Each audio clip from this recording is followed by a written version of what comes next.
Good evening, everyone. Welcome. It is now 6:30. It's time to start our September 30th, 2025 special City Council meeting. We have here today Emma Creasy, did I say that correctly? And Novi Jefferson. They're students at Emil Elementary, and they're part of the SWAT team. We have these two young ladies here to do the Pledge of Allegiance for us. So if you can please rise and remove your caps.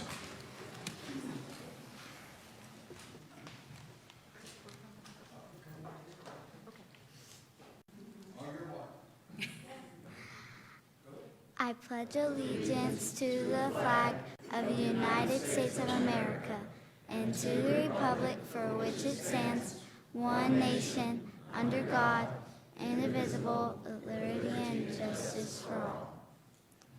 Honor the flag. I pledge allegiance to one state, under God, and indivisible. Thank you, ladies. If y'all can come up here real quick, Mr. Collins is going to take your picture, and we're going to get out your way.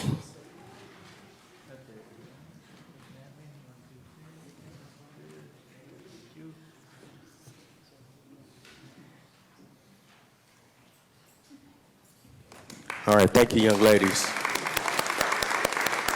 Young and brave. I don't think I would have been able to do that when I was that age, so thank y'all. Okay, so now we have Dr. Arthur Banks here to do the invocation, so can you please remain standing and keep your hats removed.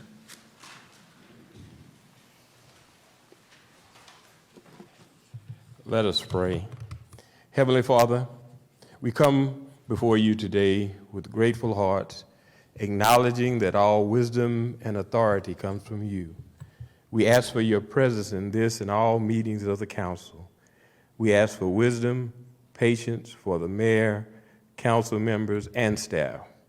We pray that God's Spirit guides them in their discussions, deliberations, and decisions.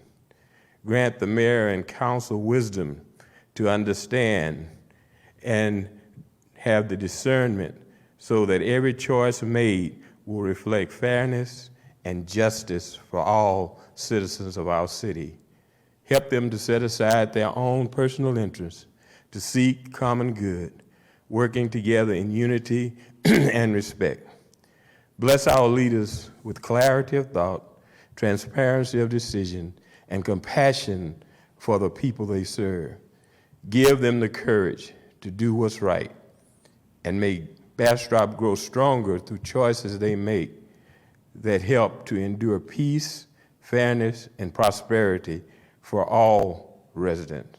We pray this prayer under the guidance and in the name of Jesus. Amen. Amen. Thank you, Dr. Banks. All right. On to the mayor's report. Wasn't a whole lot that really happened last week, man. We were just here a week ago. The highlight of my week, I guess I can say, was Friday. I went to the ribbon cutting for Adelton Elementary. And so it was cool to see some kids, some familiar faces. But it was kind of a pretty surreal moment because when I was serving on planning and zoning is when that subdivision first came to us. And so to see that subdivision going, and I was on the PAC for the school bond to get passed for that school as well. So seeing those things like come to fruition and be a part of it was a really nice thing. So that's my mayor's report. That's all I had for the week. We also had the bird unveiling. I got to speak, talk about the red-tailed hawk, which is a favorite bird of mine when I was a kid, and I still do it to this day. If I hear a hawk or see a hawk, I will just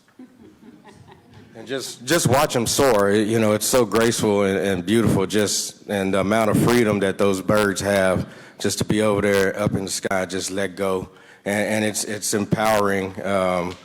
The type of creatures that they are. So that's my mayor's report. On to the council's report. Councilmember Lowe.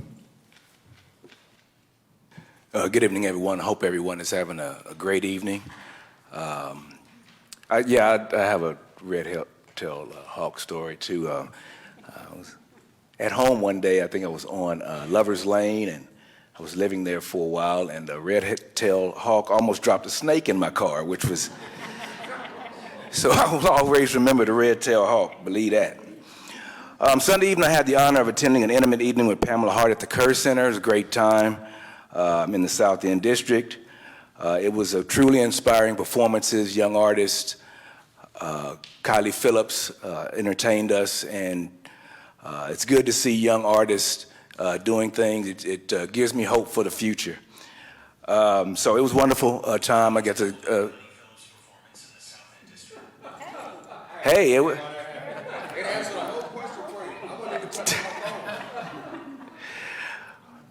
Boy, howdy. Okay.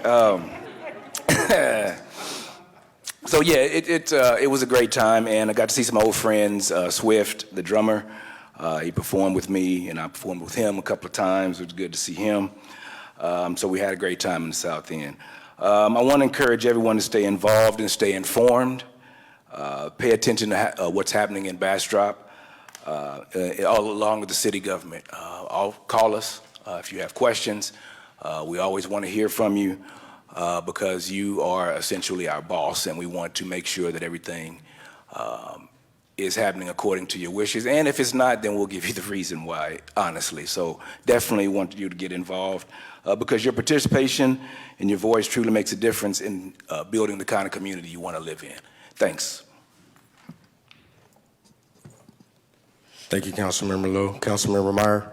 Thank you, Mayor. Yes, speaking of the hawk, make sure when you leave tonight, just look across the street on the Convention Center grounds because that's where the hawk is. So it was an amazing event Saturday, as all the birds are. I don't know if you've seen the owl on the corner. His eyes are going to light up, by the way, so that's going to be pretty cool. But we've got some great birds up, and thanks to the Cultural Arts Commission and Maria and all the great people on that for making all this happen, and the donations, the private donations. So that was funded privately, so we really thank all the people for that. And then Sunday also, I attended Pamela Hart jazz concert at the Kerr Center. It was just beyond words how amazing that was to have that kind of talent right here in Bastrop. No crowds, no having to wait in lines. You just went in and sat down and had a really cool, intimate time listening to great music. So thank you so much to the Kerr Center, the Bastrop County African American Museum, the city, and especially Doc Jackson. I want to thank you because Doc makes so many great things happen through the arts in this town. So thank you, Doc, for that. I want you to be aware that tomorrow, and I bet our city manager is going to tell you more, but there's going to be a town hall meeting right across the street at the Convention Center at 6 o'clock, and it's regarding the crossing development on Highway 95. So it would be great to attend. Just listen if you want to talk. We love participation, as Councilmember Lowe said. We really appreciate all of your voices. So please come, give us feedback, or just listen and get information. And then I have a really good friend on the Smithville City Council, Kathy Meek. And I'm going to give a shout out to Smithville because they're going to have their music festival this coming Friday and Saturday, October 3rd and 4th, right downtown in Smithville. So please go over to our great friends right down the East Road and give them some love. Thanks. Thank you, Councilmember Meyer. Mayor Pro Tem Kirkland.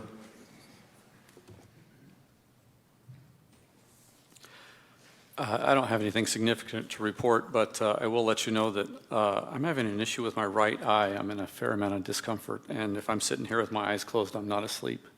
If I fall out of the chair, I am asleep, but so just keep that in mind. Thank you. I got a way to keep you awake. Okay, good. All right, thank you, Mayor Pro Tem. Councilmember Plunkett. Yeah, I just wanted to thank everybody for coming out this weekend, or this past weekend, to the music. We had a lot of good bands, a lot of good venues. Everybody, we're getting used to this. We're getting pretty good at it, I think. Very happy. We got a lot of local bands, and one down there on the end. And no, just happy to see everybody out and having a good time. Thank you, Councilmember Plunkett. Councilmember Fossler. Thank you, Mayor. Hi, everybody. I have a big report, but I'll go quickly. There is a bird section. There's a whole bird section. First of all, thanks to Bastrop Live, we had 4 full weekends of live music in downtown Bastrop. It was a different setup for like a festival. We had spread it out over 4 weekends, and it was wildly successful. I hope you guys enjoyed it. The First United Methodist Church on Main Street, they have just celebrated 190 years as a congregation in Bastrop and 100 years at that building on 1201 Main Street. So on Sunday, there was a building rededication, special videos highlighting their stained glass that everybody knows and loves, and also the 100-year-old organ. And did you know that there is a pipe room behind the organ that has 900 pipes? I never knew this. It's very cool, and you can peek back there. So that's where the magic comes from, is that for that 100-year-old organ. So happy birthday to the First United Methodist Church. I wanted to let you know there's been 2 big shakeups in the coffee world in downtown Bastrop. Have you heard about these? Tough Cookie, big hug to Tough Cookie. They closed their doors today after 9 years in downtown Bastrop. I want to thank them for all the gluten-free and vegan delights that they brought to downtown Bastrop. And then also Coffee Dog changed hands last week. So the new owner, Chandler, just started and is a presence there. And you're going to start seeing more chicken salad is all I'm going to say. It's going to be very exciting. Also, one note about the red-tailed hawk sculpture. It was given in loving memory of Larry Brown. So I just wanted to mention that. The Brown family and the Boone family and the Montoya Staten family came together to dedicate that statue to Larry Brown. Also, Bird Watching 101. We have another class starting this Friday. It's at the library from 1 to 3 p.m. And then it'll run 4 consecutive Fridays from 1 to 3. It is a free class, and there's still space in it, so you can register online. It's posted on the library site and also on the Bird City Bastrop site. And then 2 upcoming events I wanted to tell you about next. We're not going to have a council meeting next Tuesday, but it is Neighborhood Night Out. So from 6 to 8 p.m., you'll see us in all the parks around downtown. We've got at least 4 parks lined up: Bob Bryant, Delgado, Jewel Hodges, and Kerr Park. Is that all 4 of them? Okay, so from 6 to 8 p.m., visit one of those parks and meet your neighbors. And then also is it October 9th? Is y'all's luncheon October 9th? Is it really coming that quick? It's usually later in the month, right? Okay, I wanted to say this because this is the last meeting. On October 9th, the Family Crisis Center is doing their annual Women's Leadership Luncheon. It is honestly my favorite event of the entire year. It's really, really special, and I'm quite sure that hopefully there are a few tickets left, but please come. Men are welcome as well, but there will be lots of ladies in the room, mostly wearing purple. But October 9th in the afternoon at Bastrop Convention Center, it will be a very touching experience, I guarantee it. And last, I told you, I had a busy week, y'all. I don't know what y'all are doing. I want to say thank you to the Bastrop County intercessors. There are 4 prayer warriors in Bastrop, Carol, Linda, Donna, and Susan, who pray for all the leaders in Bastrop County every single meeting, every single time for the past 2 years. So I got to go to their home today and go to a luncheon, and they prayed over me. It was really special. And our collective prayer request today for the city of Bastrop was graceful growth. And we penned that beautifully after listening to lots of concerns and wishes for the city. Graceful growth is what we prayed for today for the city. So thank you, ladies, for that special day. That's all.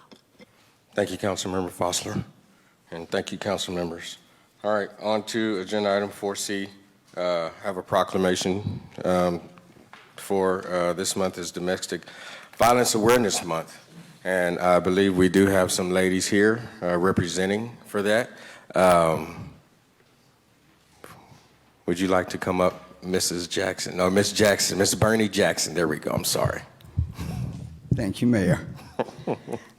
Good evening. I'm Bernie Jackson, the Interim Executive Director with the Family Crisis Center, and I have with me tonight our Board President, Connie Schrader, our Director of Client Services, Renee Baker, and our Communication Specialist, Gina Gerlinski. Good evening to you all, to Mayor Harris, to the Council, City Manager, City Secretary, and the staff. I thank you for this opportunity to speak briefly on behalf of the Family Crisis Center to thank the City of Bastrop for this proclamation.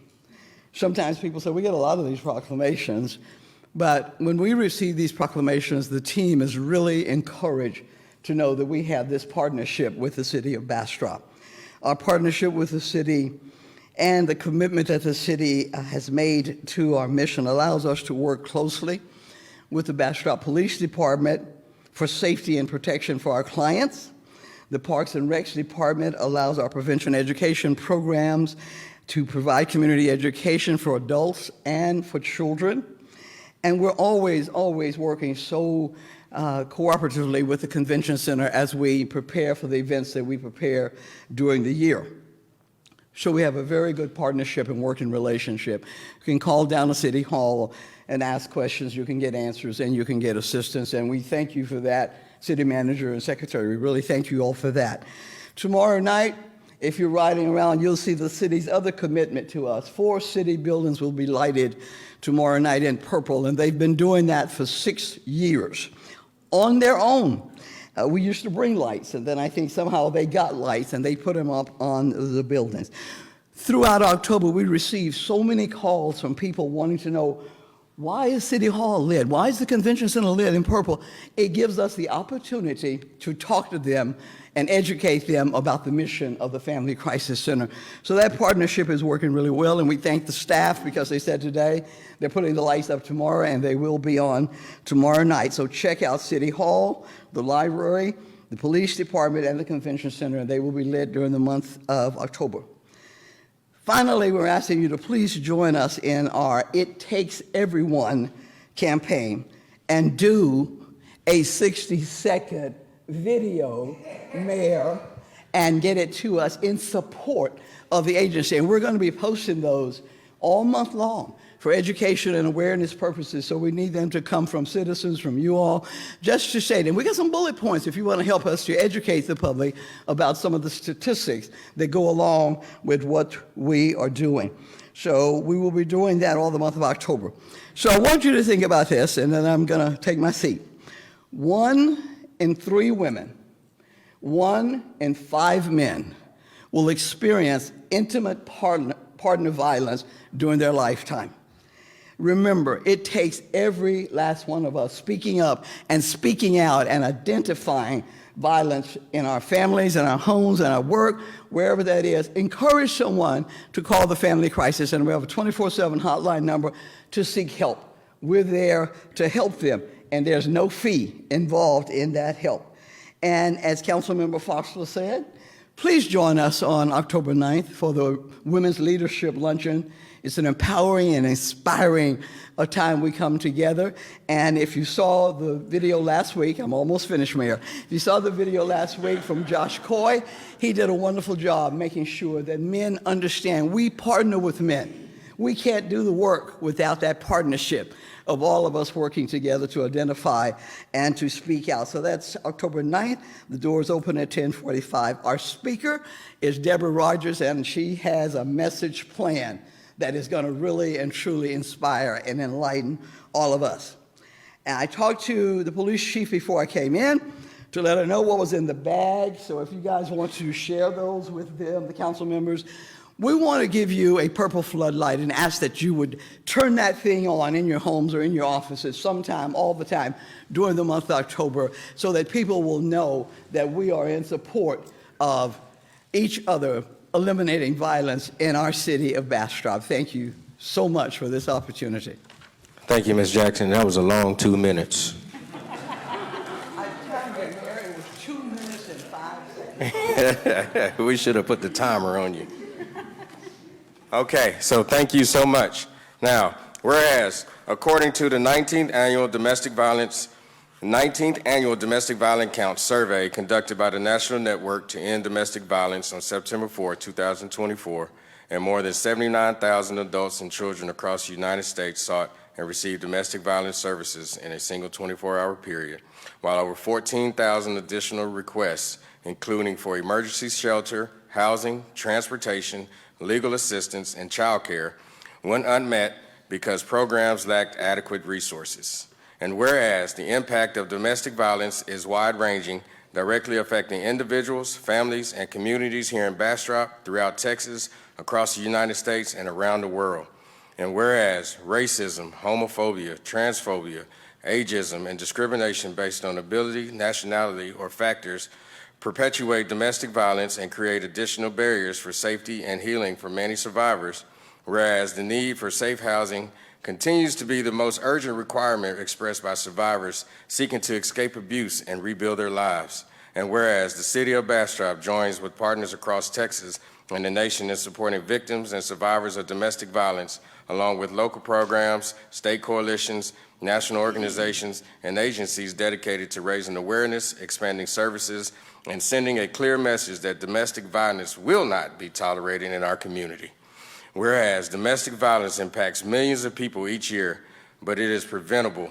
Prevention requires the combined strength of individuals, families, service providers, institutions, and systems working together to change attitudes and end abuse. And whereas the City of Bastrop honors the courageous work of survivors, the Family Crisis Center, and all domestic violence programs and victim services providers, and encourages every resident to take part in activities, training, and community events designed to promote safety, respect, and healthy relationships.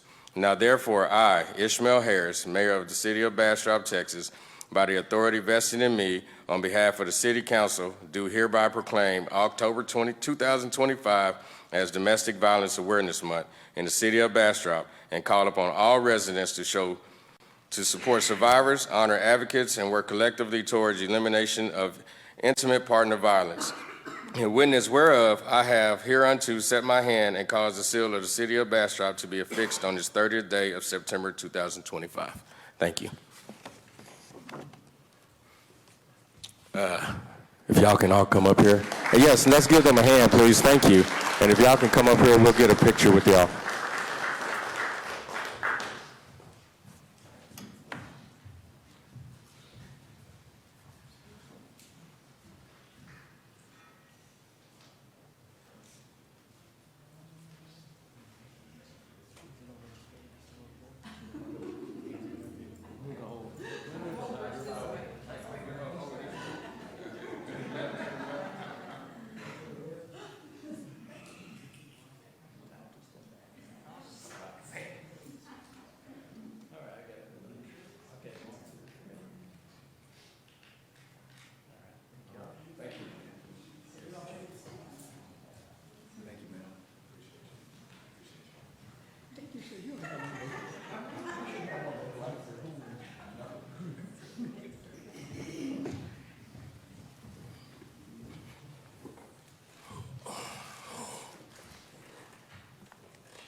Okay, now we're on to citizen comments, and we have quite a bit tonight.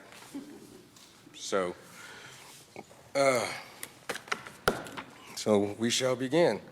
First, I have Reba King, and she does not wish to speak, but she wants to show her support in favor of the Part 3 golf course.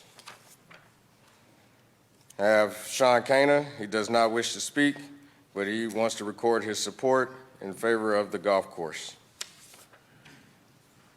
Gwyneth Howard, she does wish to speak on agenda in item 9. Are you here? Okay. How are you this evening? I'm good. Okay, if you could please give us your name, and does she still have to give us her address at that age? Okay, so please give us your name and your address, and then you will have 3 minutes to express yourself. My name is Gwyneth Howard. My address is 912 Water Street. I'm a sophomore at Bastrop High School on the varsity girls golf team, and I'm here to support the addition of the 9-hole par 3 golf course to the City of Bastrop. This addition would improve the practicability for the golfers at BHS. As of now, we have to leave school early via bus for a 30-minute plus commute to Cola Vista Golf Course. This traveling time is inconvenient for parents coming from work to pick up their kid from the course.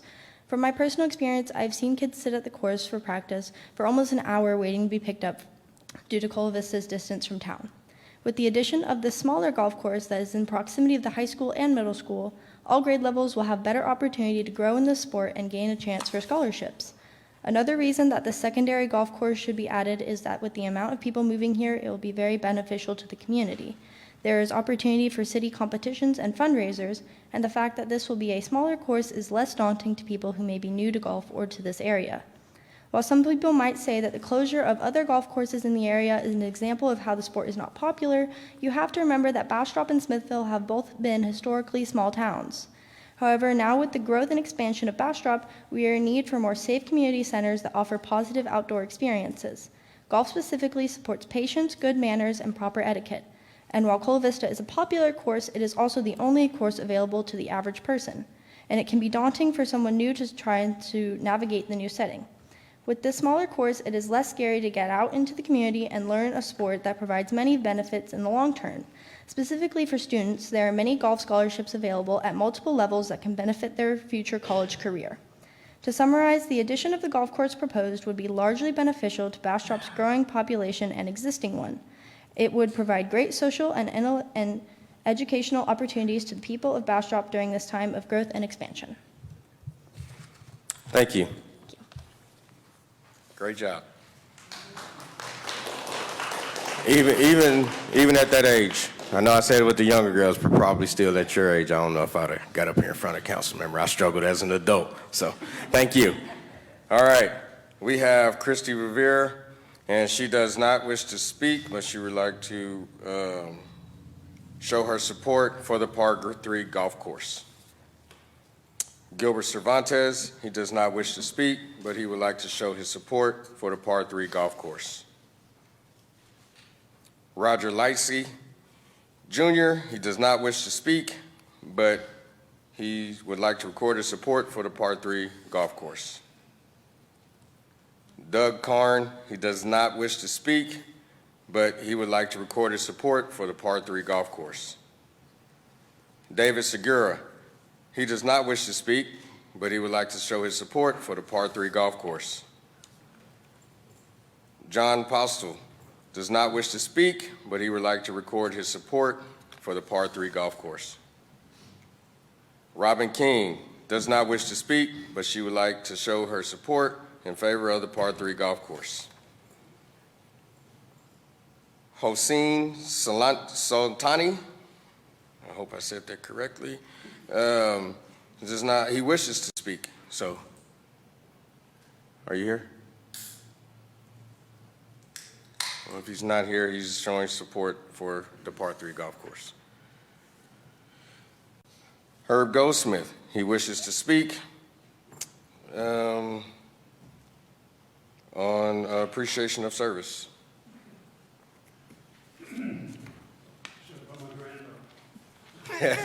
Yeah, we got to get the youth involved. Hey, that's the plan, man. Get the youth involved and comfortable, and we can change some things around here. I'm going to bring her next time. Do that. All right. Good evening, Mayor and Council. Thank you for the opportunity to speak and for your tireless efforts to make Bastrop a great place to live. I don't even know when you sleep. Many others and I also appreciate your attention and the commitment to the future of the 15-acre parkland on the Farm Street by agreeing to a feasibility study and further public input. My request is simple. Please ensure the city conducts a comprehensive feasibility study on the Farm Street parkland, one that compares multiple reasonable alternatives, not just a single option. The study should provide clear cost and maintenance and comparisons for reasonable potential uses, including a nature preserve with walking trails, a community garden and education area, a playground or family gathering space, a 9-hole Par 3 golf course, or a combination of these options or other things that come up through public input. Only by weighing these side by side can we make an informed decision on what best serves our community and the best use of that land. The process should be transparent. Publish a clear timeline when public input will be gathered, how it will be incorporated, and when recommendations will return to council. Finally, I urge you to follow the same ground rules that worked so well at Mayfest Park. Objective facilitation, open records, public summary reporting of all feedback. That level of openness builds trust and ensures decisions reflect the best will of our community. I'm not against golf. Not at all. I played it. And I really admire the people that have such a passion for it. But in this particular case, I feel as though the cart is in front of the horse. We need to look at what that land is best suited for, what is sustainable, and what the cost is going to be for each option. And pick one that meets our budget and the citizens' wants and needs. I admire these folks. I don't know if they knew I was coming, but boy, they certainly got in there for the golf course on the record. Thank you so much. Again, I really do appreciate all you do. I watch the meetings. I'm really impressed with how hard you work. Tomorrow you'll be back here again. I think your eye you need to sleep on the other side. And get some sleep, please. Anyway, talk to you later. Nice to talk to you. Thank you. Okay, we have Charles Day. He does not wish to speak, but he would like to show his support for the Par 3 golf course. Brad Cook does not wish to speak, but he would like to record his support for the Par 3 golf course. John McArdle does not wish to speak, but he would like to show his support for the Par 3 golf course. Tristan King does not wish to speak, but would like to record their support for the Par 3 golf course. Sammy Mubasher wishes to speak. Hello, sir, if you can give us your name and address, and you'll have 3 minutes. Good evening, everybody. My name is Sammy Mubasher. I live at 150 Valley View Drive here in Bastrop. Again, my name is Sammy Mubasher. I've lived in Bastrop for 22 years. I graduated Bastrop High School in 2007. I married my high school sweetheart. We're raising a family here. We have 2 kids. I run a small business. Everybody that we employ is here in Bastrop. So I am Bastrop through and through. And I want to speak in support of the Par 3 golf course. I think there's a lot of misconceptions about golf. A Par 3 course it's not just golf, it's the most welcoming form of golf. It's short, it's fun, it opens the door to people who may never step on a traditional golf course. Families can play together in just an hour or two. Seniors, beginners, and kids can enjoy the game without feeling overwhelmed. Times have changed, and golf is no longer just for the older generations. Golf is for everyone. Golf is seeing the highest recorded popularity amongst youth in its history. Golf is cool now, but it's more than just cool. Golf teaches patience, focus, discipline, and respect. It gives kids a safe outdoor environment where they learn to compete fairly, shake hands after a round, and carry themselves with confidence. These lessons carry over into school, into friendships, and eventually into their careers. Beyond youth, this course will be a space where families can bond, where seniors can stay active and in the sun, and where our community comes together. Imagine Bastrop hosting junior leagues, family nights, or charity events, all in a setting that is welcoming, affordable, and fun. So tonight I ask that you see this not just as a golf project, but as a community project, one that builds character in our youth, brings families together, and strengthens the fabric of our city for generations to come. Thank you for your time and for your commitment to making Bastrop a place where families like mine and everyone else is in this room can thrive. Thank you. Thank you, Sammy. Okay, up next, I have Scott Stanek, and he would like to speak. No? Okay, well, he shows his support for the Par 3 golf course. We have Andrea Hashke. She would like to speak.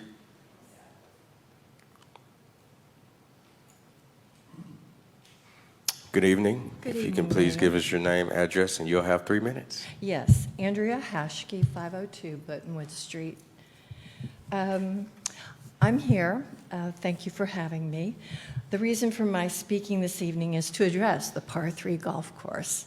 The $800,000 expenditure I saw in the budget on page 205 in the 2025-2026 budget report.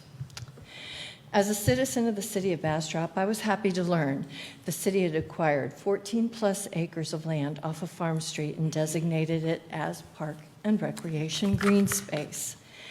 I was surprised to find out by happenstance in a thread on the Nextdoor app that the entirety of the 14-plus acres is designated for a 9-hole, 3-par golf course and is to be supported by fees to play, thus restricting use by many, I would even posit most people in Bastrop. I will say for the contingent here, I understand their passion for the game, and I appreciate that. And there's a lot to be brought forward for families and young people by sports. That's not my argument. My argument is the commitment to $800,000 for basically a pitch and putt golf course with a fee. Can you please make sure you speak into the mic so that... Oh, I'm sorry. We have people who are listening online as well, and they're going to need to hear you. Okay, thank you. Thank you. Public input has been bypassed. A timeline for soliciting public input is needed for exploring other options for utilization that also may best serve our community. I have no issue with the pitch and putt golf course if the larger community chooses this option. But I ask that the larger community be included in this discussion. Also, a feasibility study is needed to compare costs and usefulness vis-a-vis alternative ideas. I personally would like to suggest the idea of developing a community restorative enabling garden, possibly an acre or two, by designing a unified, well-defined space.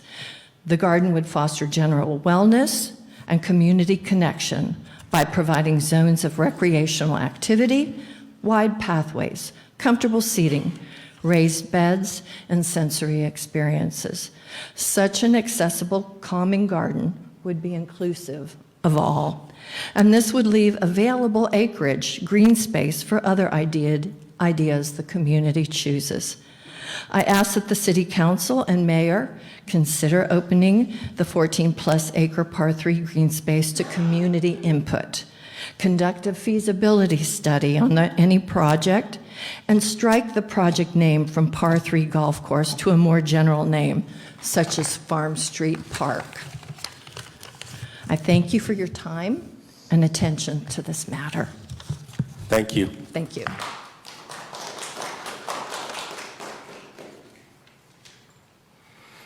Okay, up next I have Jamie Howard. She does not wish to speak, but she'd like to record her support for the par 3 golf course.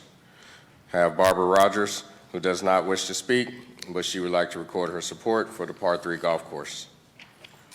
Ramonda Watley does not wish to speak, but would like to show her support for the par 3 golf course.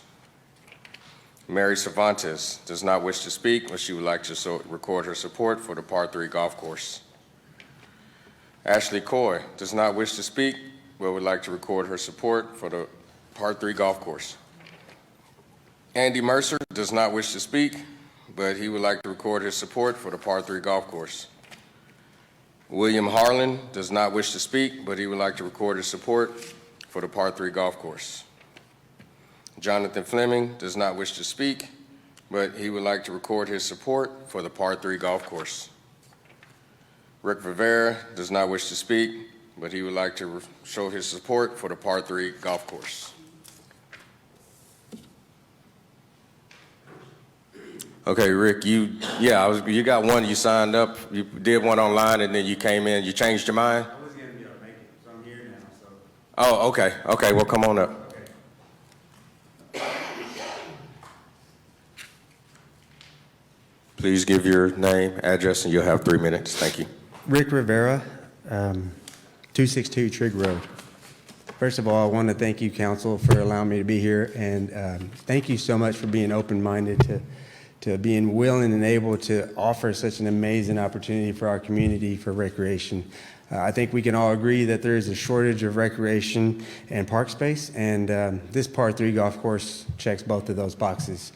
So with that being said, I just wanted to further notate that I'm in full support of the par 3 golf course, and I think it's great, absolutely great use of funds.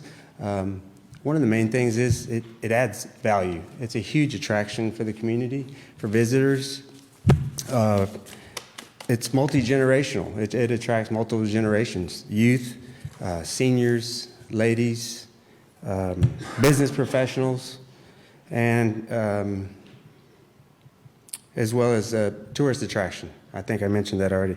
But some of the main other reasons why I think this is such a great idea is contrary to what you may have heard in the past recently, that it's for the elite.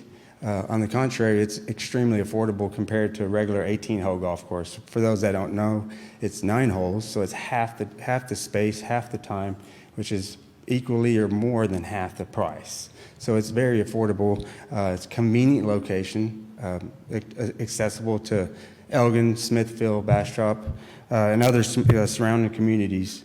It's a unique opportunity because there's not a lot of these. So people will come from far and wide to play in this, play on the 9-hole course. To be able to get 9 holes in, I mean, business people can go play for lunch. You can knock out 9 holes in 45 minutes to an hour. So those are some of the other ideas. It also creates a lot of opportunity for local businesses. There's 9 holes. There's 9 opportunities to be able for local businesses to market and advertise their businesses at each hole. So it's immediate revenue for that golf course, and advertising at the same time for local businesses. They can also have the opportunity to host golf tournaments, to promote youth golf tournaments, and also another one, it'd be opportunity for food trucks. So that's another idea that came up. So another reason to support local businesses. But overall, in a nutshell, it adds a lot of value to our community and something that is unique and very attractive. So thank you for your time and appreciate your support. Thank you, Rick.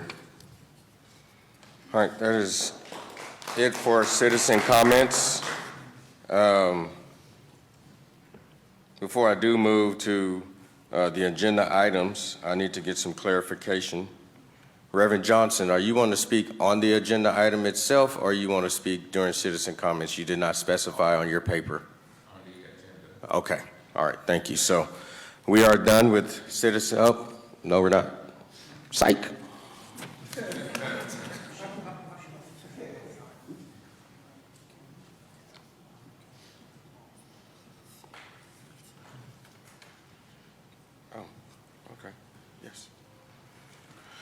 All right. That is it for citizen comments because she wants to speak specifically on the agenda item, correct? Cecilia? Agenda item. Okay. All right. So thank you for everyone who sent in their citizen comments or spoke up during the citizen comments section. It's greatly appreciated to get the input of the people who come to the meetings or those who represent Bastrop on the outside. Thank you. So on to agenda item 8A.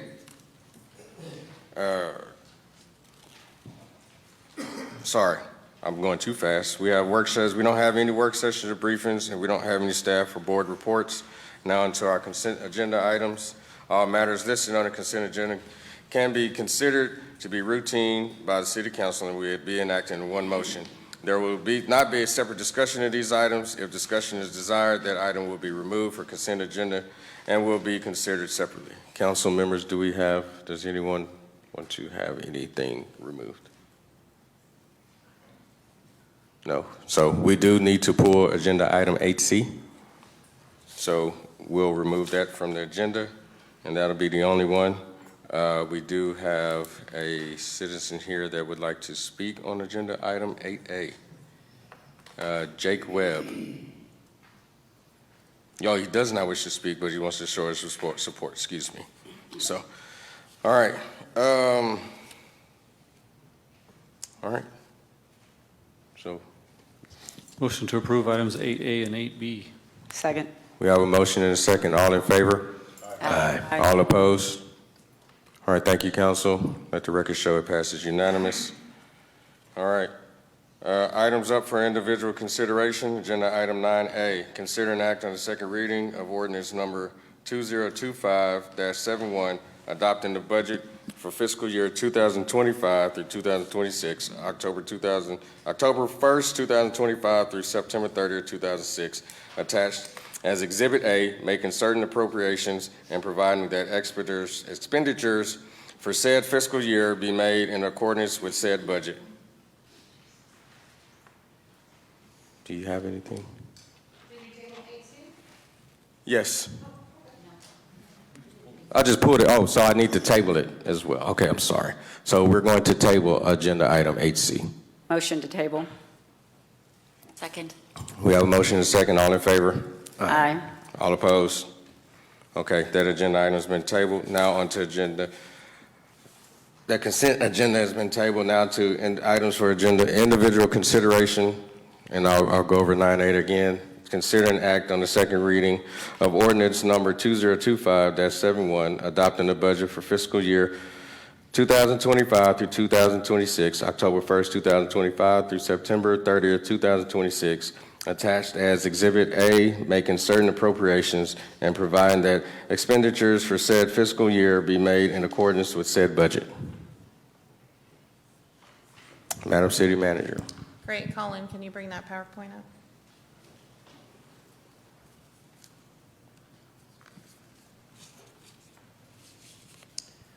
While Colin's doing that, thank you, Mayor, Council, residents. This is our second and hopefully our final public hearing. Otherwise, we will roll back, and that may be good, but it's also bad for us. There's a couple of housekeeping items that this final budget needs to make a determination on. One is you rolled back the rate further than the no new revenue rate to 0.5040. So that affected the general fund. You do have a sheet in front of you, and I'll bring that up on the screen.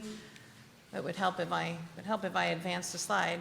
But there's still council priorities that need to be inserted into the book. What I have based on all of our discussions is we still need the final update to the development code this fiscal year to finally bring that to a close. We need Blakey to begin, we need the wastewater treatment number 4 to begin, and we need a robust street repair program, not rehabilitation, not maintenance, but an actual repair. We need the completion of the park improvements that are in said bond, the completion of Agnes, the completion of the bridge, and completion of Water Farm and Linden repairs.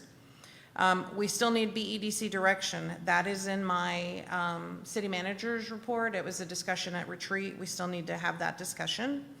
Downtown parking garage, also a discussion. And then we have various quality of life items. Mayfest Park, Par 3, a hospital, a hotel convention center, and a recreation center. Next, I need to let you know that the community meal of $20,000 nor the Bastrop Gives $20,000 has been funded in the budget that's presented to you. However, both can be accomplished one of two ways. We can hold off some of the hirings in the general fund, which tend to happen in fire, police, and some of the larger funds. And then also, we've not finished our sweep from this year.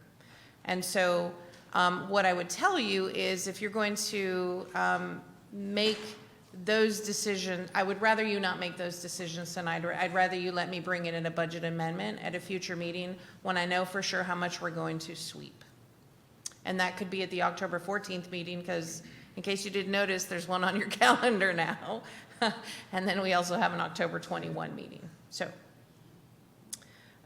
next is the request from Paul Quinn. You see the audience here is not incorporated in a budget from the hot funds. After several conversations and my phone blowing up after the last council meeting as to who owns what, what's the participation, the alternative that everybody seems to be able to stomach is a three-way contribution: the church, the membership, and the city. And so that drastically reduces the city contribution to approximately $25,000, and it would be a one-time grant, not a loan, and that would be reimbursed at completion, and there are things we'd have to do, inspections and successful closeout and those kinds of things. That seems to be the most feasible and reasonable for everybody. The budget is very lean. Any future one-times from the general fund budget, the general fund, all the other funds are healthy, the general fund budget will be limited. As of today, the estimated fund balance is about $309,000 surplus from above the 4.6. So I don't want the residents to not believe we don't have enough money to pay our bills. We have well above our 25% required. So with that, we'll jump in, and I'm sure we're going to come back to visit those two sheets.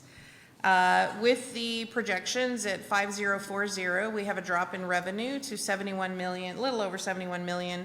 Expenditures stayed the same, and this is an all fund summary, every single fund. Excess revenues over expenditures 5255 with an ending fund balance across all funds of $63.3 million. The general fund, which is the workhorse of all of the funds, it says so in the budget book, and let me tell you, it is the workhorse. The general fund, at a reduction of 0.5040, has revenues instead of 18,512, it has revenues of 18,168. Expenses stay steady. Ending fund balance is a bit over $5 million. Required fund balance is 4.652. That leaves an ending fund balance of 387. With the one-time staff adjustment, that leaves 309,264 above the 4.652 that's required. The largest contributors to fund balance, BP&L, water wastewater impact fees, debt service, transportation impact fees, and BEDC. So let's jump into details for the general fund. Again, revenue proposed at 5040. You see excess revenue over expenditure of $440,000, and then we have a one-time transfer out for staff of 77. That leaves ending fund balance at 496,146, which is 26.7% of the fund balance. We're required to keep 25% of fund balance. What council has done, or prior councils have done historically, is even though those fund balances are in the 30%, they take sort of giant one-time bites in the one-time expenses. A few years ago, you did $200,000 to Mayfest, you did a couple $100,000 to from the hot fund to the Opera House. So there are the loan to the Opera House. So there are one-time expenses in that line item. This is particular only to the general fund. So again, we have 31 million of new value in 2024. Overall values did drop a little bit from 1.665 billion to 1.652 billion dollars. The drop to 5040 does not affect the debt rate. It just affects the overall maintenance and operation rate. We are required to collect that debt amount because we've got bills to pay. The rest of it is how we work leaner and meaner in the maintenance and operation component. And so the overall rate proposed tonight is 0.5040 when the no new revenue rate is 0.5149. And so what does that mean to the residents? That means if we had kept the no new revenue rate, which means how much money do we bring in from last year and this year across the same amount of properties, we would have equated a rate of 5179. Even with a reduction of values, that meant that the average resident would have an extra $42 a year to pay on their tax bill. Rolling it back to 5040 means your tax bill from last year and your tax bill from this year are equal, and there's no impact to the residents. This is one of the reasons the budget is very, very conservative. We did just a slight 2.2% increase in sales tax, or $200,000. You can see that we've been trending up and up quite a bit. We have several retailers and restaurants that are expected to come online in 2026. But even with that, at the time we were planning the budget, interest rates were up, the economy looked a little bit different, so we were very, very conservative. I believe we're very conservative on property taxes too. I keep telling you that Fawn Ellen and I continue to have this trifecta of conversations of what is the actual valuation of properties. So the priorities that are in this budget that we've made sure that we fund: street maintenance and rehabilitation, making sure that the street tax money is going to streets, and so the general fund is paying that initial borrow when we got the street program up and running. The bridge and quality of life is on par, and then there's no additional staff for public safety this year. And then the VERF received a bit of a facelift as we removed operating costs from that VERF and tightened the contributions from the general fund and had police change their policy to shared vehicle for the first 3 years of an officer's life as opposed to a take-home vehicle. Discover Bastrop comes online tomorrow, and it results in not needing to draw down fund balance in the hotel occupancy fund for the first time in a few years. So what are the biggest changes? The police budget increased by $346,000. Now, I've said it again, I love our police department, but they are the largest force in the general fund. They take every bit of ad valorem property taxes, every single bit. The rest of the departments make do with fees, fines, et cetera, et cetera, et cetera, transfers, interdepartmental transfers. We did not do a cost of living increase this year, but staff is still eligible for their 2.5% increase on their anniversary date. That's assuming they're not on some PIP or performance improvement plan. That amounts to $353,000. Incorporated into this budget and the balances that you saw is also a one-time $500 salary adjustment for full-time staff and $250 for part-time staff. And we've got some additional hires in the general fund: an accountant, a human resources generalist, a mechanic, and a library associate. So we move on to special revenue fund summaries. The budget is organized a bit different this year. We are categorizing things the way they should be categorized according to municipal government accounting.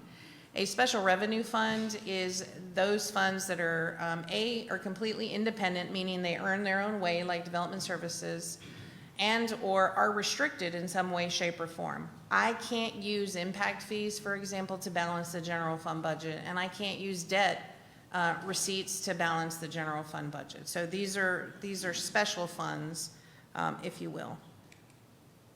Now let's start off with engineering services. This is probably the biggest and most significant change in the budget because engineering is really a service-oriented department. So long as there are projects that are happening, we have a need for engineering services.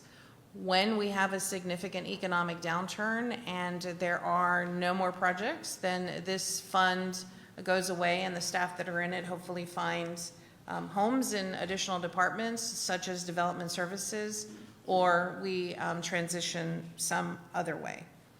This had been a portion of the general fund. And so normally what cities do is when you have engineering services or you have projects like this, the general fund charges a portion for its services. We weren't doing that. So that's a draw. These, the folks that are in this fund, they're assigned to projects and they are charged to the project. Street maintenance fund, also a revenue of 3.9, expenses of 2.3, and an ending fund balance. Now, before Mayor Pro Tem Kirkland gets on me about this particular fund, I will tell you that the next significant change in this budget is that we removed capital expenditures from operating expenditures. What was happening in these funds is as we decided we were going to have a project, we would move that money into the operating fund. And let me tell you, it was a massive spaghetti bowl mess to resolve and reconcile the bond funds this past year as we worked through the audit. Those, any fund balance or any residual will go into a project fund. We will create a capital project, that amount gets transferred in, and then we begin tracking the capital project. You told me this year that project management on time and on budget was important, so we are building that out. The cemetery operating fund, this is a borrow from the general fund as we get the columbarium up and running. And if you've not been to the cemetery and seen how far that columbarium has gotten, we expect completion in the next 30 days. It's got a roof. Cement was being laid around the outside. We need to work with our friends at Master Gardeners and Parks and Recs to get the beautification, the trees and the plantings going. I'll rephrase that and say that is a loan to the cemetery operating fund. They will owe that money back to the general fund. Designated funds. Oh, yep. No changes proposed. These are things like safety in the public safety portion. There's a bunch of weird little funds. Municipal court technology, municipal court safety are in this fund. Water, wastewater impact fees. Again, this is a healthy fund. We will be putting it to use as we work toward an elevated water storage tank that's going to give us redundancy in the system, and we work toward expansion of wastewater treatment plant number 4. The hotel occupancy fund, $2.4 million fund balance. We have revenues of 4.8 estimated, expenses of 4.3, and again, a very healthy fund balance of $2.9 million. The efficiencies that we gained were a reduction in operating expenses of about $500,000. We eliminated third-party costs of rent, copiers, etc.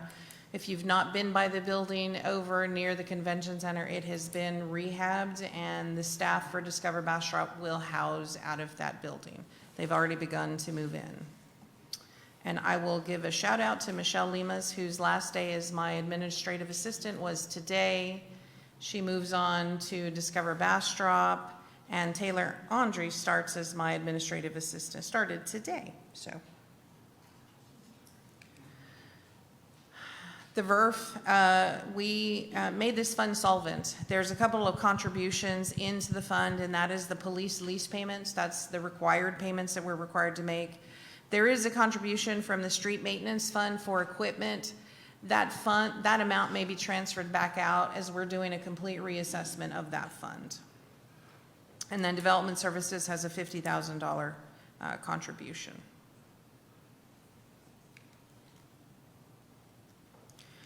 Debt service, again, we're required to be able to pay our debt and set the tax rate and our water wastewater rates to accommodate for the debt.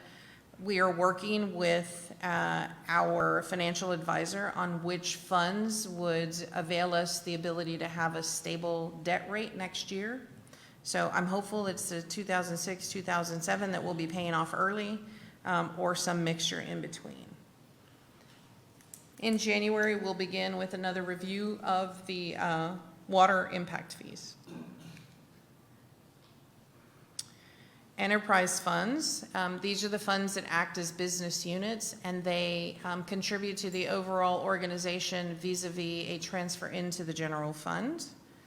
Development services was also embedded into the general fund, so it was very difficult to determine what was a successful department and what was not. It's been separated out. Our collaborative effort with the school district and others has yielded a healthy fund balance of almost $1.4 million. The water wastewater fund, also healthy fund balance. We're keeping revenues and expenses equal. Curtis and his crew are doing a great job. As we bring on other things online, operations of the wastewater treatment plant, some of those expenses are going to rise. BP&L also has a healthy fund balance of $8.1 million. And so the enterprise funds themselves have a total combined of almost $26 million that contributes to that overall fund balance. No super significant changes proposed to development services. Water wastewater gets a plant operator and a maintenance technician. And I'm lying about development services. They're getting a plan review coordinator. you know, against James Doc Cowie's better request. But Doc's got to sleep sometime. Bastrop Power and Light, no additional changes proposed, and again, a healthy fund balance of 8.1. And so for those folks who say, you turned in a deficit budget, why are you doing that? Well, the fund balances are healthy, and number one, that's what the reserve is for. I don't know that any one of us could sleep if we're going to raise the taxes and we're sitting on a healthy fund balance. I hope the residents can appreciate that we're putting the money to work usefully. So there's the debt service. I'm going to tell you that these are the numbers that were in the book, that were in the presentation last week. These numbers continue to morph as we continue to receive closer and closer to the project schedules. The Par 3 golf course does not have $800,000 as listed in the budget book, but it has $550,000, $50,000 of which is for a feasibility study. This list may very well change also because the Pine Street house is listed on there, and as you know from these meetings, we were not successful in our bid to gain access to the Pine Street house, so that will come off. And then there's conversation of the funding mechanism for the German casino, so that may also come off. So here are some of the amenities that we're looking at. This is Fireman's Park. We have a grant of about $140,000 that will pay for the bathroom and the improvements there. The park is paying homage to the firefighters. There'll be covers over the bleachers and new bleachers. That park structure will also have a cover over it. Mayfest Park, man, it's hot over there. There's not a stitch of shade anywhere. So everything that we had to put up really needed a shade structure. As we go, this will probably be the last park that goes up because as we go through the feasibility study, we have located this park near the restrooms, but before entrance into the gate, sort of close to the concession stand. If we're going to be moving some of the amenities in Mayfest Park based on the feasibility study, this may have to wait just a little bit.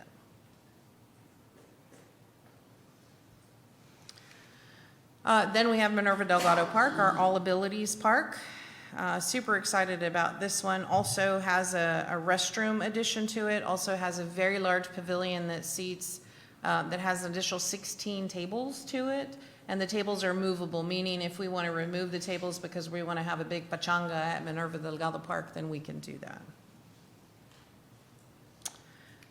Fireman's splash pad renovation. This is pretty significant, not just because the park needs a massive overhaul, but because of the amount of water we waste during the summer months. And I hate to call it a waste because the residents really enjoy it, but when it's not being recirculated and it's being flushed down the drain, it's very hurtful when some of our neighbors in the county have their wells dropping precipitously.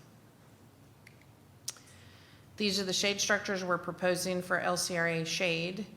And as we talk about the Little League Park, and we don't fund Pine Street House, we may need to reprogram some of that money because as part of the discussion for the 95 development that'll happen tomorrow, TxDOT looks favorably on an extension of Linden out to 95 with some reconfiguration.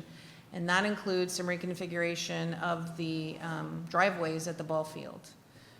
They're sort of self-made. They're driven all over the place, and so we've got to make them a little bit safer. And so that may mean a closure of one or two, which may also mean reconfiguration of the parking lots that are in there for safety.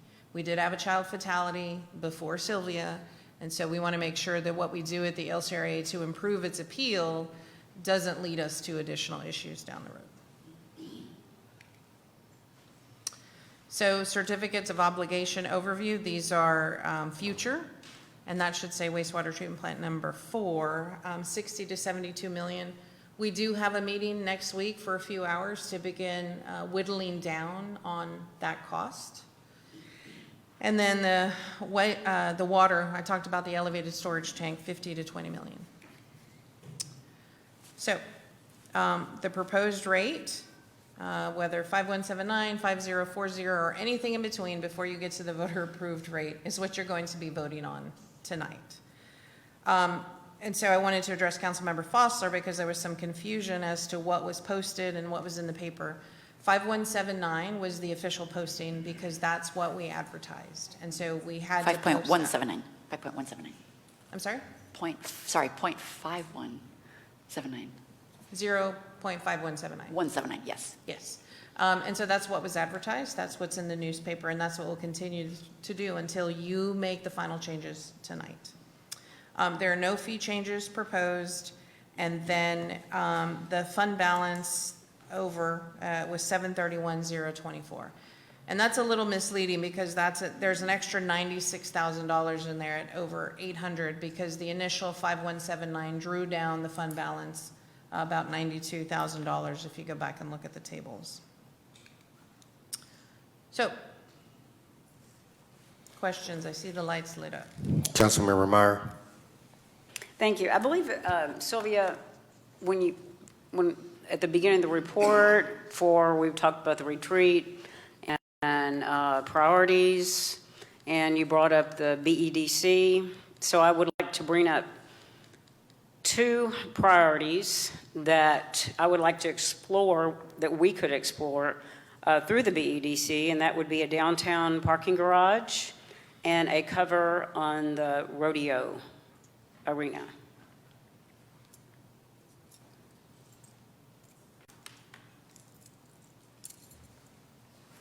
Thank you, Councilmember Meyer. Any other council members have anything? So I do have a question. With the Discover Bastrop and the Visit Bastrop, I noticed that it said you're getting 2 employees. Are you getting actual employees, or are those positions that you're getting from them? Positions. Positions, okay. Yes, we did not bring any of the Visit Bastrop employees over. Okay, thank you. I had some people wanted some clarification on that. Thank you.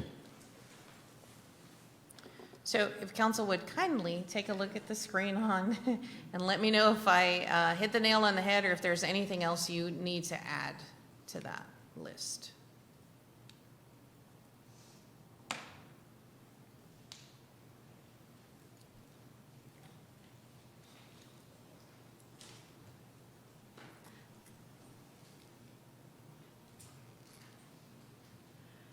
I have a question.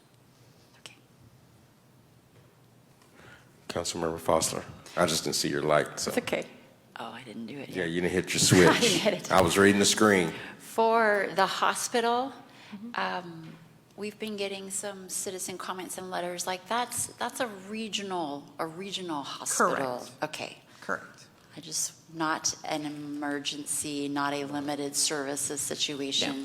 What is being proposed is a regional hospital with beds where you Yes. can have babies. A in regional Bastrop County. hospital with clinics for Surgeries, pediatrics okay. and. Thanks. There's lots of. Yes. For those people who are asking you, I would encourage you to share the feasibility study documents from the last meeting, which show an area of about 25 to 30 acres for what is being called a medical mall. And so that is the hospital, that is the outlying clinics, and it is of a regional nature. And we are speaking to quite a few. The feasibility study will be posted in the paper. I want to say it's got to be in on Friday. It'll go out the next Wednesday. We'll leave it over a few. So we probably won't see the results of that feasibility study until early January. Thank you. Do we need to do a feasibility study for a recreation center? Yes.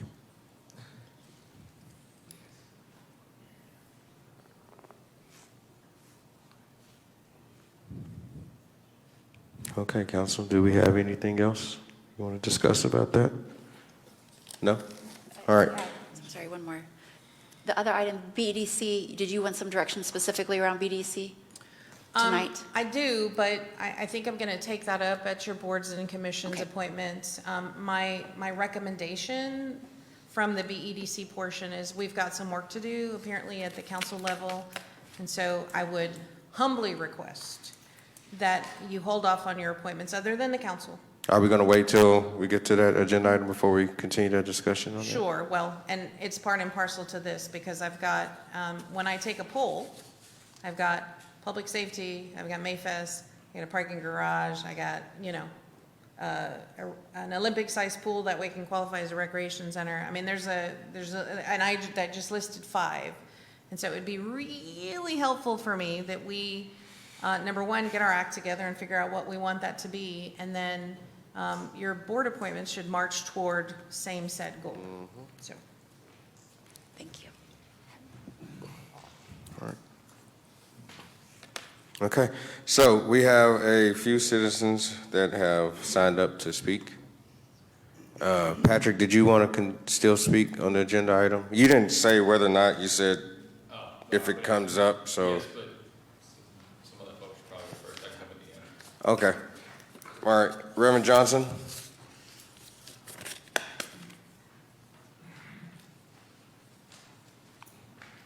Please give us your name, address, and you will have 3 minutes, sir.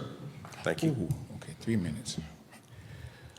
My name is Reverend E.D. Johnson. I'm the pastor at Park Queen Haven Church. The address is 1108 Walnut Street here in Bastrop, Texas. I made this to be 5 minutes, so I got to cut this down to 3 minutes. Good evening, Mayor Harris, Mayor Pro Tem Kirkland, council members, and Mrs. Trevino. My name is the Reverend E.D. Johnson, representing the Park Quinn Foundation. Thank you for giving me this opportunity to speak on the behalf of restoring the Park Quinn Bell Tower, an urgent project for the Bastrop history and safety. Park Quinn, founded in 1870, is the second oldest black church in Bastrop and has stood for nearly 150 years. It was awarded a Texas Historical Marker in 2008. Its cultural civic contributions. The bell tower itself is at risk of collapsing. Missing siding, rotting framing, and structure weakness make it unsafe. If the next storm causes it to collapse, Bastrop will not just lose a historical treasure, it will face liability, high costs for emergency demolitions or rebuilding. Acting now is not an option, it's urgent. I understand the concern raised in the city manager's letter, and I want to address them directly. First, the AME Church, through its Nehemiah ministry, is prepared to contribute towards the restoration of the bell tower on an annual basis in the amount determined by the Nehemiah Committee, which oversees these funds. The committee will meet this November to set its initial recommendation. While the extra amount is unknown, the cap is at $10,000 per year.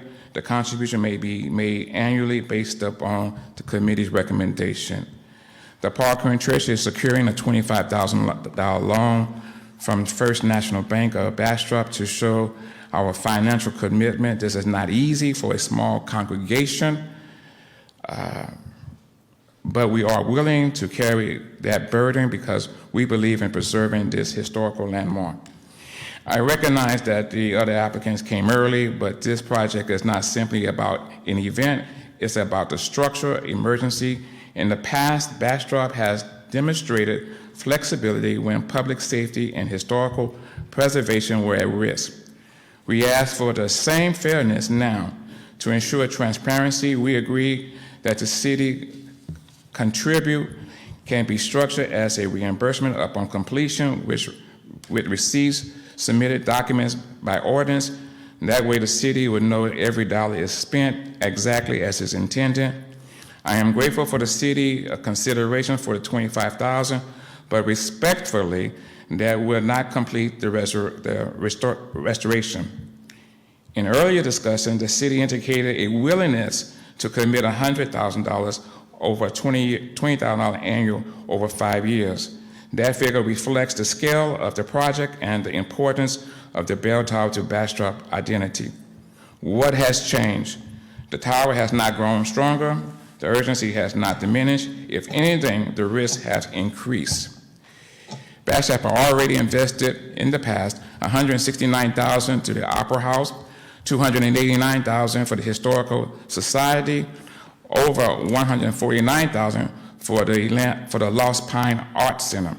Supporting Park Quinn at the level close to $100,000 is consistent with these precedents and ensure equity in how we preserve Bastrop history.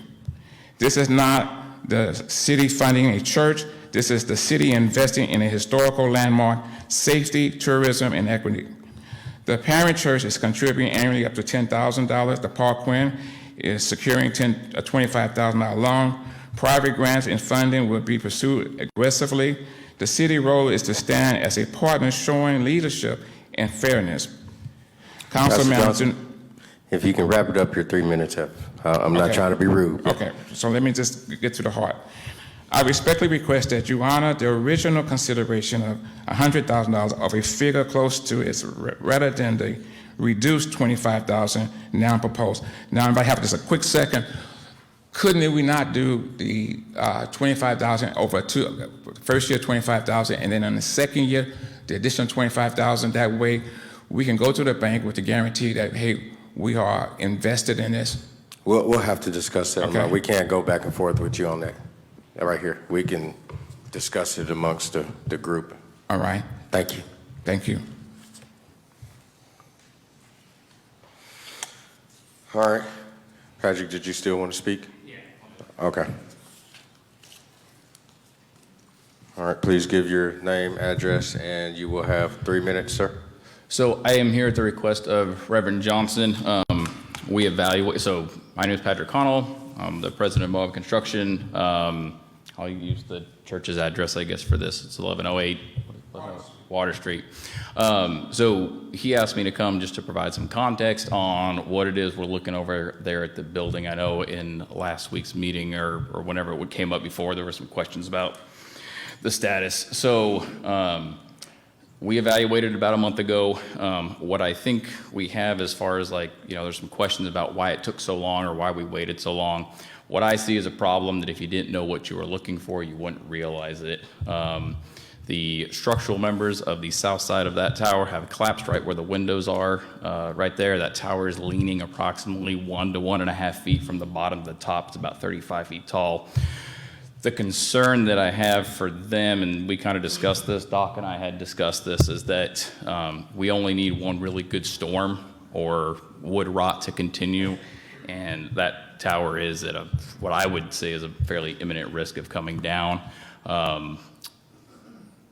If it does, you have pedestrian traffic, you have overhead power lines in that area, you have street traffic right there. If it were to come down, it would be a big deal. I will say that my opinion here tonight is objective as I can be, because I don't even know if we're doing the project yet, but it's a significant safety concern as far as I'm concerned. The project is also not small. It's historic in nature. It's going to have to be engineered to go back up so that building official can sign off on it.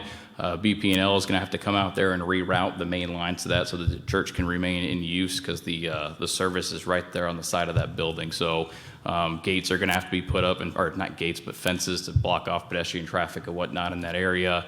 And if it doesn't come down in the right order and in the right way under correct supervision, same thing, it's going to fall. So he just asked me to come by and provide some context for what it is they're looking at. I don't know what the provision is if it were to collapse or fall, and how that falls on the city to clear roadways and how you guys interact with the church. That's not my place to deal with. I'm just here to provide context and answer any questions if there are any. Councilmember Plunkett. This is related to what you just talked about, but my question is most likely for either Andreas or Doc. I mean, do we need to do something to keep the public out of harm's way in this area? I would hate for a warning to be issued at the dais that this is structurally unsafe and us to do nothing about it. And I'll be very clear, we are not an engineering firm. I am not a licensed engineer. I'm just a general contractor that's taken apart a lot of old stuff and put it back together. And so that was the report that we provided and the scope of work. Doc and I have discussed it. Like I said, it's got to be engineered to go back up. At the very least, getting out there and putting some bracing on it might help, but it's large enough where if it comes down, it's going to come down. So, and it was not my intention to put you guys in that spot, but that is the reality of what I saw when I took a look at it last month. Right, and so that's the reality of where we are right now. So I guess, Doc, have you looked at it close enough to make a determination?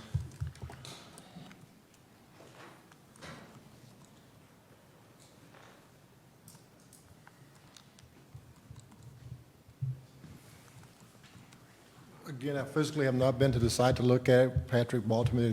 I knew Patrick was working on it. He was getting an engineer involved to know we had a structural design and address it. But I guess I'll go with the pastor first thing in the morning and set the time to go look at it with him and address the concerns. And do you have all the authority you need to make the necessary call at that point? Based on the way Patrick's described it, yeah. Okay, so if you need anything from us, let us know. I will. Thank you, Councilmember Plunkett. Nobody has any questions. Appreciate your time. Councilmember Fosler. Coming in hot with a question. So your scope of work is just for the tower, right? And nothing on the other original building? So I was going to get to it. Good, great. I'm glad you asked. Okay. You're not stealing it from me, but Okay. The scope of work that we evaluated at the request of the church was to essentially take the tower down all the way to the foundation and then put it back up. It is a historically designated structure, so you can't just go back with modern building materials, or at least they have to look like they're historic in nature when it goes back up. So the way it is built or was built back then is not the way it will go back up, but we are not touching any other part of the building that is not affected. So inside the church, there's a storage room that sits inside the tower. Otherwise, there's nothing above it. Okay, so how do you anticipate it will tie back in? Like, You mean like structurally? yeah. So when it comes down, when it goes back up, everything will be tied together. If there are, every bit includes a little bit because we're going to have some unknowns once we start pulling stuff apart that's, older like that, but that's built into it. I know you're gonna have surprises along the way. Like, what's the worst case scenario? Like, what's the worst thing that could, apart from it falling, is there anything that you could find that would drastically change the scope of the? The only thing I could think of is if you were to start opening up walls and you started having termite damage, old wood rot and things like that, compromised foundations and things like that. I mean, you won't know until you get into it. Okay. But Thank you. all right. So I'll just I know a little bit of the history of this church, right? It's been my family's church. Several people in my family have been married in that church. I was married in that church. It was my grandmother's church. I remember when that church was restored way over 25 years ago. And there was issues with that tower back then, right? I'm not sure why. It was not taken care of throughout the years. I know even at that time, there was a risk of being in that room because of the condition. And so my thought on it and my thing is to what Councilmember Fosler is asking, is once you start digging into there, what other work is going to be required to the church. I think that's something that needs to be strongly considered. It's kind of like if you have a bad knee and you've been working on that bad knee for 20 years or 15 years, right? Then the other knee is not going to be good, right? And it does you no good to go have that one knee repaired and not have the other one looked at to make sure that you're not going to find yourself back in that position again. And I'm afraid, and this is not taken away from it, this is just the reality of looking at it. I'm sure you can understand being you're in this business. But if I'm going to be making repairs on something that's rotted, termites, all this damage is unsafe, that has to some way spread onto the other material. And I do know this though because at one point in time I did some framing of custom homes and some remodeling. So I know what happens when rotted wood is attached to other things. You're going to find something else.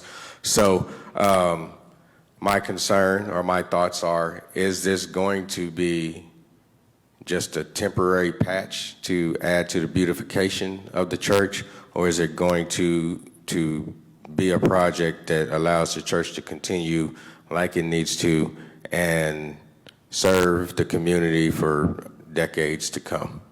So nobody can speak to what we would find once we start tearing into it, but the existing scope of work on that project and why it is a larger and more complicated project is once it goes back up, it is scoped to stand the test of time. Obviously, you'll have maintenance like painting every 5 years and things like that you'll need to do because it is going to be wood siding. But other than that, it's not a temporary fix. It is a complete, repair and reconstruction of the bell tower along with maintaining the historical aspects of it. So if we can't keep or salvage what's up there, we'll have to remake some of it. All right, thank you. So, thank you. All right, we have Cecilia Cerner that wishes to speak on agenda item 9A in opposition.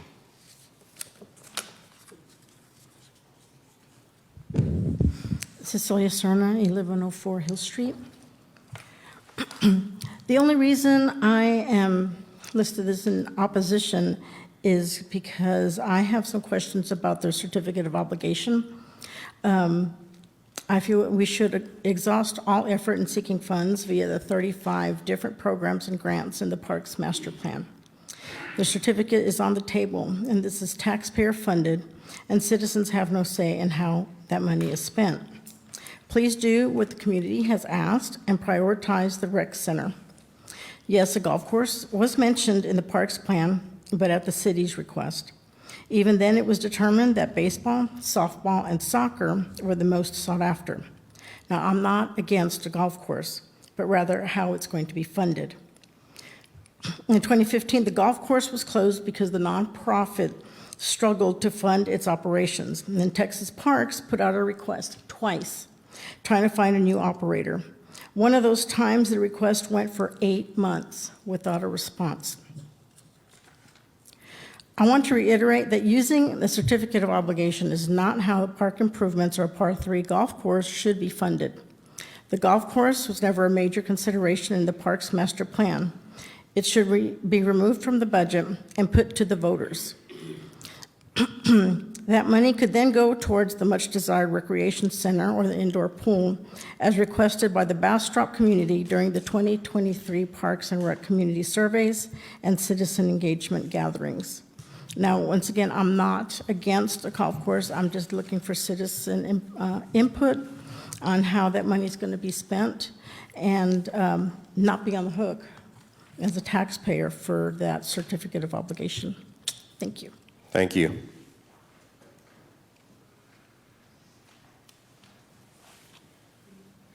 Councilmember Meyer. Thank you, Mayor. I just have, regarding 9A, questions, maybe Michael or Sylvia, City Manager. We've had quite a few public meetings, haven't we, on the budget for public input, and I mean, like going for months and months? Several, yes, four at least. Okay. And the other question I have regarding cost, I believe a few weeks ago, and maybe it's still up there on the website, the cost to each taxpayer for a rec center with an indoor pool, like the $40 million, we have that still up there so people could see what the tax rate, how their taxes would increase, because that information is available also, right? Correct. Thank you. Tax rate, and that was based on the city of Pflugerville's recent recreation center, which Pflugerville's obviously a much larger community. They're building a recreation center that is attached to their city hall, and that entire project is about 160 to 200 million. So I separated out the recreation center at 80 million and then divided that by half, even more, because we obviously, a project of that scope is, I mean, we've heard everything from raging rivers to 80-foot rock climbing walls. Basic recreation center at $40 million would increase the tax rate 25 cents. So average was about $650? Yeah. Approximately $650. Yeah, thank you. Yeah, I think it was a little over 600 a year, additional to the tax revenue, if we did that, so. All right. We have Pablo Cerna, and he wishes to, you want to speak, right?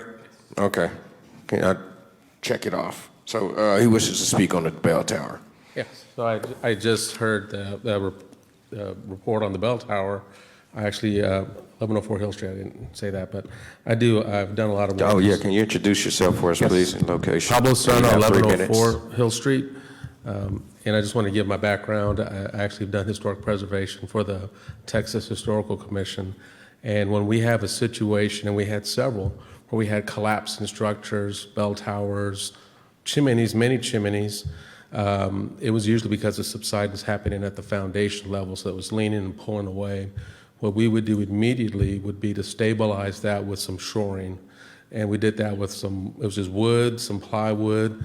That can be engineered for $1,500. Someone can do that, but it should be engineered. And I don't know how tall this is, but you need to spend some money and get that stabilized right away. And that'll give you time to really assess it. One of the things we did going in, as you mentioned, wood rot is something you can't see right off the surface. You have to get in there. There's a lot of ways to do investigation with cameras. So there's specialists that do this. You have a cultural resource. I believe it's the obligation of not just the people who attend the church, but the community at large to take that seriously and try to preserve that as much as possible. I'll offer my hand up if anybody wants me to come by and look at it. I know other architects, and engineers that specialize in historic preservation of these type of structures, and I even know contractors that's all they do is restore these type of structures. So very important. I hope you give them what they need. Thanks. Thank you, Pablo. Do we have anything else? No? All right, council members.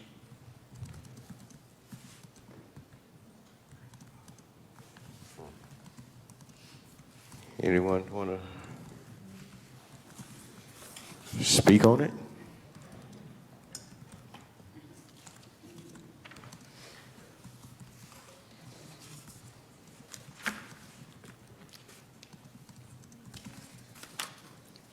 John, Councilmember Kirkland. There we go.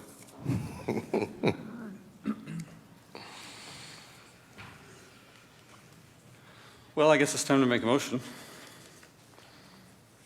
So I'm going to motion that we pass the second, or approve the second reading of ordinance number 2025-71, adopting the budget for fiscal year 25-26 at a tax rate of 0.5040 and allocating the partnership idea proposed by the city manager of a $25,000 grant from hot funds for the Paul Quinn AME Church as a reimbursement upon completion. We have a motion. Do we have a second? Second. All right, we have a motion and a second. All in favor? Aye. All opposed? All right, it passes unanimous. Thank you, council. Thank you, citizens, for your comments. All right, on to agenda item 9B. Consider and act on a second reading of ordinance number 2025-72, adopting the tax rate, and levying ad valorem taxes for the fiscal year 2025 through 2026 to provide revenue for the payment of budgeted municipal expenditures and providing tax assessment records and an effective date and proper notice in meeting. Madam City Manager. Oh, I thought you guys were just going to run with it. Well, I mean, I can. This is the second part of the budget, establishing the rate that Mayor Pro Tem Kirkland just stated at 0.5040. Mayor Pro Tem Kirkland. Yeah, so Madam City Manager, the ordinance text has kind of the default rate in it, which was the no new revenue rate. We're setting it lower than that. We also have numbers in the budget, which represents the budget at a glance, things that you've given us. Will the final budget and the final ordinance posted online reflect the new rates? Correct. If you'll give staff and I 7 days, by a week from today, you'll have the new budget, the new rate, everything else that needs to be posted online. Okay. Sorry, I'm looking for these words. Here we go. It's got special words. Well, no, we don't actually, okay, so we've been through this last week, but because we're setting the tax rate below the no new revenue rate, we don't have to read the words that were outlined by the legislature that were intended to embarrass us for raising taxes, right? So I move that the property tax rate be set at 0.5040 per $100 valuation, which is lower than the no new revenue rate. Second. Have a motion and a second. All in favor? Aye. All opposed? All right, motion passes unanimous. All right, agenda item 9C, consider an act to approve resolution number R-2025-170 of the City Council and of the City of Bastrop, Texas, confirming annual board appointments of the mayor as required in section 3.08 of the city's charter as outlined in Exhibit A and establishing an effective date. Michael.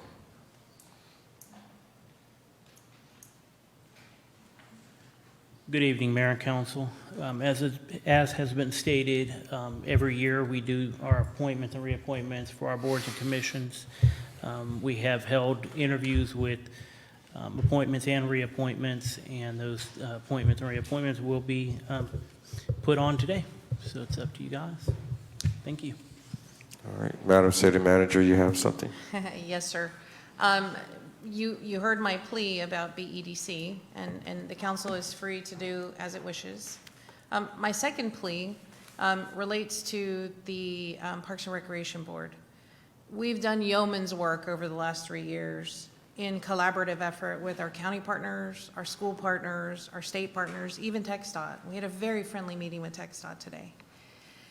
And Mr. Thompson is helping get the County Parks Board up and running. And my hope would be that he could serve as a bridge to both boards, having a full understanding of what's happened. Again, the council is free to do what it wants to do. I wasn't even in the interview, so I have no preconceived notion about what happened.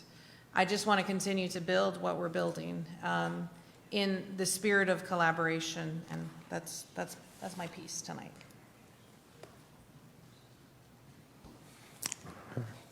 Councilmember Fossler. I wonder, would it be possible to add a seat to the Parks Board, which is a county liaison seat? Maybe not in this particular night, but in that, would that setup be work? Because I do think that's super important too for someone to have that liaison seat. Just an idea. No sé, but it's established by rules and ordinance. So, Stan? Well, it would be modifying park membership. Well, we would need to see the proposed ordinance and review it to confirm there's not any issues, but that's a possibility. So with that being said, we can move forward without making a decision on that particular board? Yes, or you could move forward in the NADA seat. Councilmember Meyer? So my question would be, do we need to table this until we get our act together to make sure that we could? I just don't want to move forward if we're not ready to move forward with all the information. That's my only point. Understood. And again, I will tell the council, I was on the apology tour for my first year here. I didn't even know what I was apologizing for, but we were such bad actors with our partners and partners who have to help us do the heavy lifting. We cannot do it alone. The burden to the taxpayers is too great. The only reason we were able to do less than a new revenue rate is because we are partnering. The only reason Doc's group at Development Services has a $1.4 million surplus is because, guess what? The school acted as our partner and let us do their inspections. So, there you go. Mayor Pro Tem Kirkland? Councilperson Meyer, it sounded to me like you were proposing tabling all of the nominations. The ones that have been, in my concern tonight, would be the parks and the BEDC. Those are the two. I have no problem with the others because there's no conversation or consideration, actually. I think those are cut and dry clear, and there's no concern on those. It's just those two. You know, on BDC, the mayor has suggested adding 2 council members to that board, himself and you, and I think we should move forward with that because then that gives us the quorum. I mean, it gives us the tools we need to function on that board. If we wanted to hold off on naming any additional members to that, that's something we could do as well. And if we chose that path, I actually think we should move your place 4, to place 5. That would give it a full term instead of an unexpired term. You referring to me or Councilmember Meyer to move? Councilperson Meyer, actually, it would be the same either, but right. Councilperson Meyer is what I was proposing. That makes total sense, John, they have to have a quorum, so I totally get that. Yeah. So, but you're going to have to state it, because you're going to have to put it down how it's going to have to be. But yeah, please provide some clarity. And I'll just say, I know in moving forward with the BEDC, we definitely want to look at how that's going to benefit Bastrop moving in the future. And that's truly you. Please state the conversation that's having had in terms of, you know, on one end, we're getting beat up about no more development, it's crazy, no more development, don't incentivize. Right. And on the other half, talking to our council, our attorneys who say there's opportunities for amateur sports, which is the arena. There's an opportunity for amateur sports, which could be an indoor Olympic-sized pool. You know what I mean? So yes. So and this is so y'all will know some of the conversation, and I know I can speak for myself. The BEDC has put forth the majority of the effort towards development. I think, me personally, I think right now Bastrop's doing a pretty good job for itself as far as development, and I think we can look at other avenues to use those funds to really focus on the things and help us out with the things that we're needing here in Bastrop, more so for the people. And so I know the thought of, with me being in this role or starting, is where is the true direction we need to move forward with the BEDC for the city of Bastrop. When I was at TML, I learned a couple of things. Population-wise, Bastrop still fits the bill for a BEDC, but we have so much going on here that we in a way, we're keeping up with cities that don't need one. But while we're in a position to have one, and while we also have that advantage of kind of not needing one, what can we look at to make things work out for us to get us set up properly for the future, so that when it comes to the point where we no longer are in a position to have one, we won't be in a bind, if you will. So, Councilmember Lowe. In the motion that's being made, is that providing us some flexibility in moving as far as BEDC? Yes, it leaves the vacancies other than the council. It leaves the vacancies so the council and the board have an opportunity to talk about strategic direction. And then, you know, if the opportunity is for one thing, then you go out and seek applicants who are specialists in that and can help guide the board. All right. So. Okay. So we don't ideally, someone strictly specializes in commercial development or industrial development, right? They're not saying they want, but their strong suit might not be in recreational or sports or, something along those lines, maybe even housing, right? And vice versa, right? So we need to make sure we set it up that we have a strong team on the EDC that's going to be the best team for Bastrop. Sure. Thank you. Councilmember Meyer. Thank you so much, Mayor, for saying that. And I just want everyone to know we don't talk to each other because we can't. We can't violate the OMA. So this is our opportunity to have a conversation. So that's why we're talking like this. It's not any reason other than we need to have dialogue to make sure we as a collective group up here do the best for the city. And that's all this is about. So please don't jump to any conclusions of anything. We're just working it out. So that's what we're doing. Councilmember Lowe, you still have something? No. Mayor Pro Tem Kirkland, your light was on. Do you want to speak or are you good?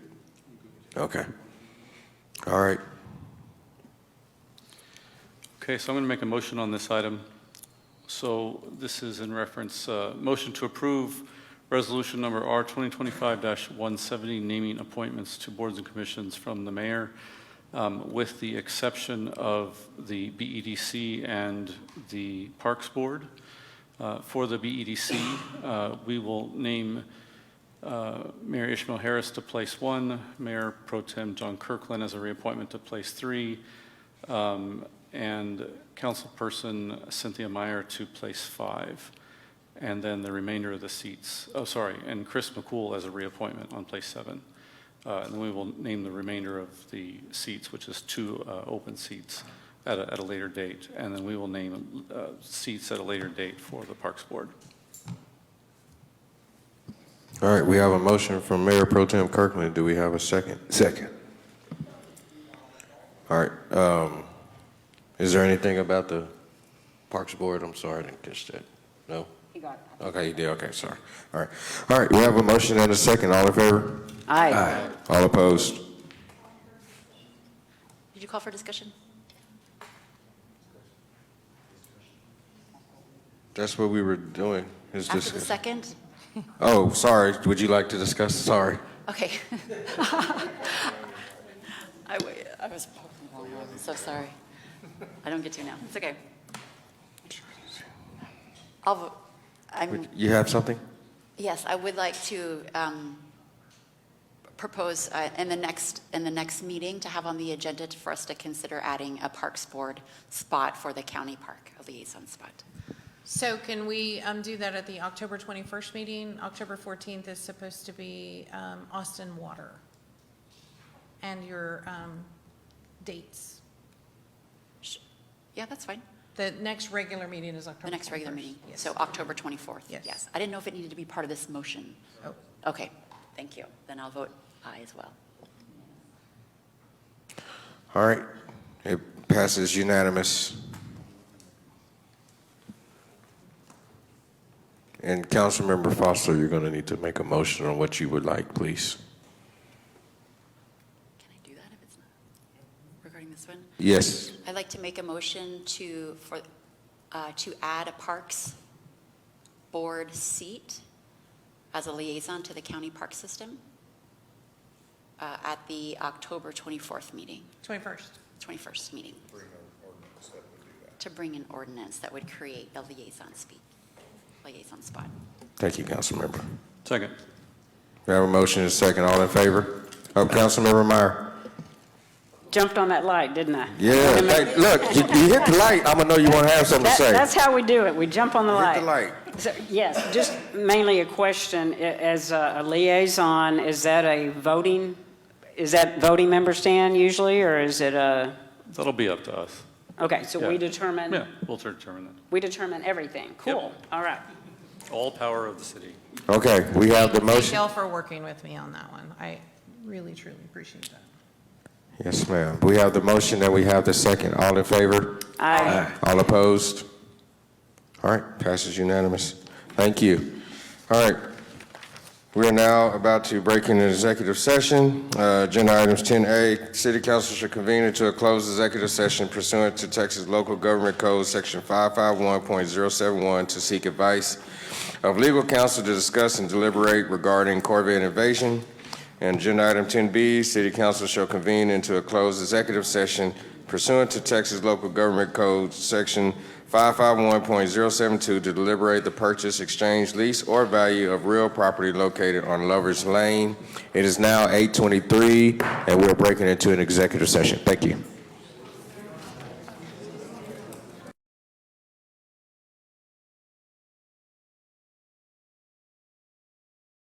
I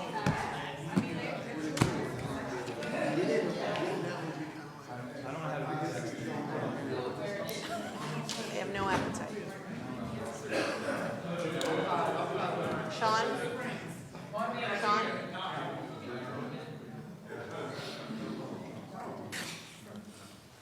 All right, everyone, it is now 8:39. We are back from executive session. And so we will not be taking any action on the agenda items. Motion to adjourn. Second. We have a motion and a second. All in favor? Aye. All opposed? All right, thank you, citizens. Thank you, Bastrop. Thank you, council members. Y'all have a great night. Be safe, and love y'all.